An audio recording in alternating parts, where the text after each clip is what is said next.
pašnekam truputėlį apie diafragmą. Reiškia plačiau. Kas ta diafragma, aš jau kaip sakiau, toksai kaip ir tamsos skaičius, kuris yra rašomas trupmena. Na, šiuo atveju čia yra užrašyta tiesiog skaičiai, be trupmenos.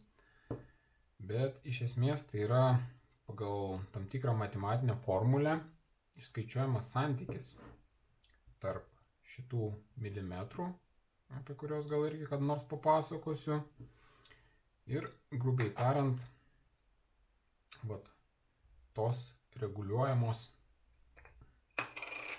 skylutės, kur matote šį čia atsidaro, tai reiškia santykis ne tarp šito diametro, ne tarp šito diametro, kurie aišku irgi yra svarbus, bet tai yra santykis, grubiai tariant, kiek tas besindarinėjantis daiktas sugeba atsidaryti, lyginant su šitais milimetrais.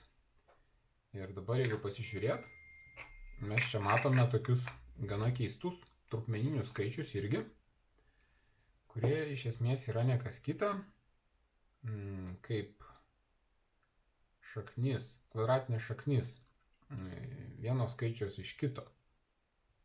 Jeigu čia pažiūrėt, tarkim, būtų 16, 4, 2, na čia toliau turėtų būti vienetas.